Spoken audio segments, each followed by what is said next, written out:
Merhaba arkadaşlar, ikinci videomuza hoş geldiniz. Bugün burada tanışıyoruz. سلام دوستان، حالتون چطوره؟ به ویدیو دوم خوش اومدید. امروز می‌خوایم هم دیگه آشنا شیم.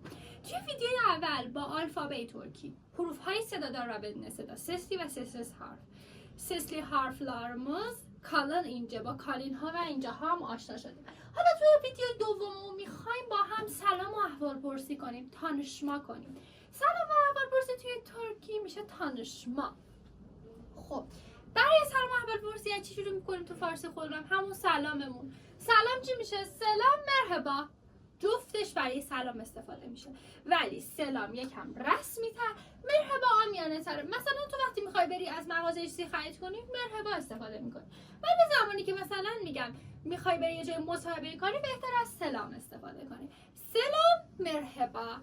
Selam merhaba. Ben söylüyorum selam arkadaşlar. Siz söylüyoruz merhaba مبینا. Selam merhaba. خب بعد میخوایم ازش بپرسیم که چطوری؟ nasılsın؟ nasılsınız؟ دو تا حالت داریم که بپرسیم چه فرقی با هم دارن. بچه‌ها nasılsın مخاطبش توه، میگه تو چطوری. nasılsınız میگه شما چطورید. sen یعنی تو چطوری، nasılsınız یعنی شما چطورید. خب وقتی من با دوستم صمیمیم بهش میگم nasılsın. مرحبا nasılsın، سلام چطوری. اما وقتی میخوام مدیرم مثلا بپرسم سلام حالتون چطوره، ببین تو فارسی هم دارم میگم سلام حالتون چطوره. توی ترکی اینجوری میشه selam nasılsınız. در جواب سه حالت داریم بچه‌ها. خوبم، iyiyim، bad نیستم، fena değilim، بدم چون، kötüyüm çünkü hastayım مریضم. kötüyüm çünkü yarın sınavım var، فردا امتحان دارم. پس چی شد؟ سلام nasılsın؟ iyiyim. در جوابش چی بگم؟ sen nasılsın؟ تو چطوری؟ وقتی من میگه تو، من مخاطب تو قرار میده، منم مخاطب تو قرارش میدم. اما اینجا سن نمیاد به خاطر اینکه سینمون همینجا کارا را میندازه، ولی اینجا نه، نیاز داریم بهش. ببین مثل اینکه یکی به من توی فارسی میگه سلام چطوری، من میگم خوبم، نمیگم دوباره چطوری، میگم تو چطوری. این همون سن است. merhaba nasılsın؟ fena değilim. sen nasılsın؟ اون میگه مثلا iyiyim، خوبم. nasılsınız حالا؟ سلام nasılsınız؟ iyiyim. siz nasılsınız؟ میگه سلام چطور هستید، میگه خوبم. دوباره اینجا میگه شما چطور هستید. تو فارسی هم همینو میگه شما چطورید، میگه مثلا بد نیستم، fena değil. merhaba nasılsın؟ iyiyim. sen nasılsın؟ fena değil. selam nasılsınız؟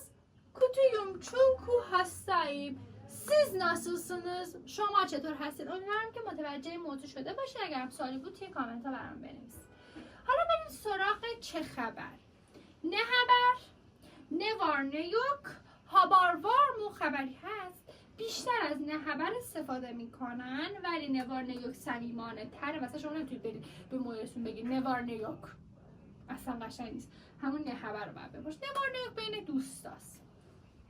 خبر وارمه مثلا یه جوری حالت فضولی طوره، خبری هست مثلا غیبت کنیم. نه haber، نه var نه yok، haber var تو جواب همه اینا میتونیم بگیم ایلیک، خوبی.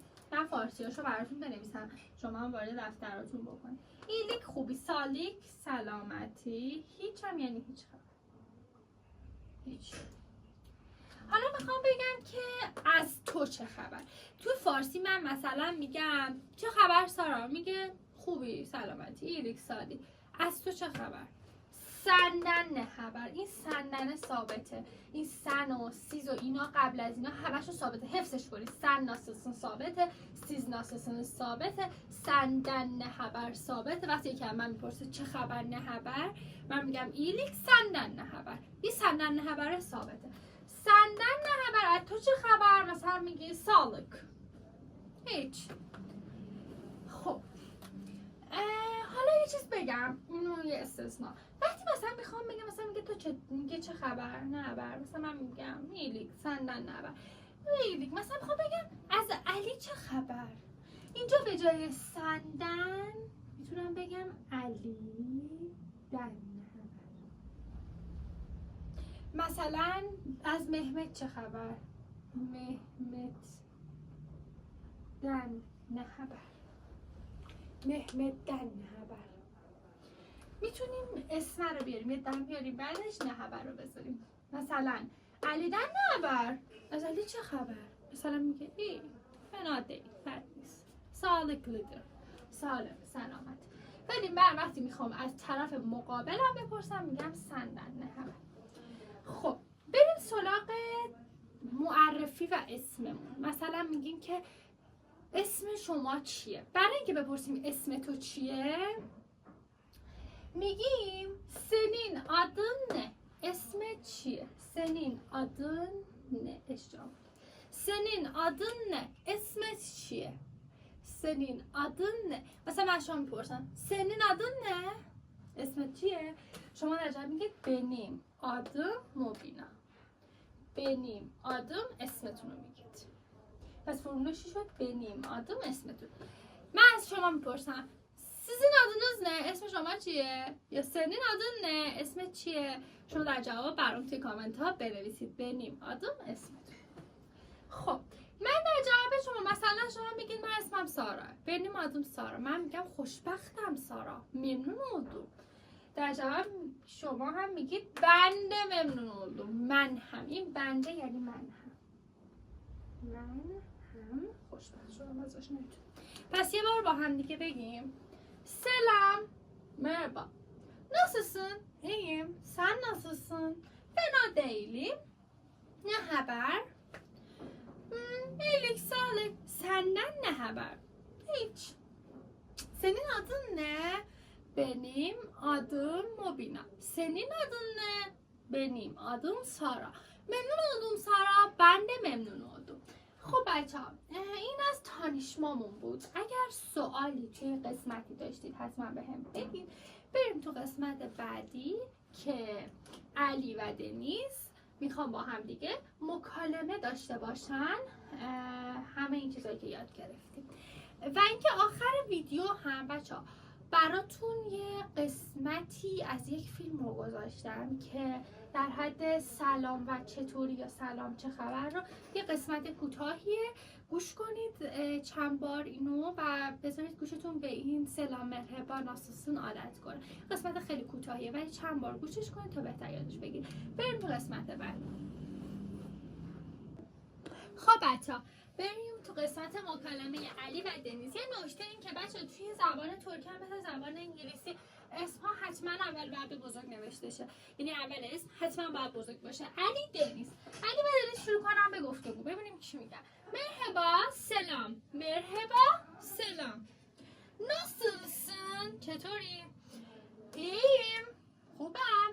sen nasılsın؟ چرا گفت sen؟ چرا نگفت siz nasılsınız؟ چون با nasılsın ازش پرسیده بود، پس من با sen nasılsın جواب دادم. fena değilim. بد نیستم. ne haber؟ چه خبر؟ چه خبر؟ iyilik sağlık. خوبی سلامتی. خوبی سلامتی. senden ne haber؟ ببینی نکته طلاییمون نبود. از تو چه خبر؟ senden ne haber؟ هیچی. senin adın ne؟ اسم چیه؟ benim adım Deniz. senin adın ne؟ benim adım اسمتون. دوباره چی پرسید؟ senin adın ne؟ گفت benim adım علی. اسم من علیه. میگه ممنون oldum علی. خوشبخت شدم علی از آشنایی با. میگه ben de memnun oldum. من هم. اینم این نکته‌مون بود. من هم خوشبخت شدم. خب بریم من شما با هم کار کنیم. من میپرسم شما هم با تلفن جواب بدید. merhaba. nasılsın؟ aferin ben deyim. teşekkür ederim. ne haber؟ میتونیم بگیم sağlık, iyilik. senden ne haber؟ ben de. hiç. senin adın ne؟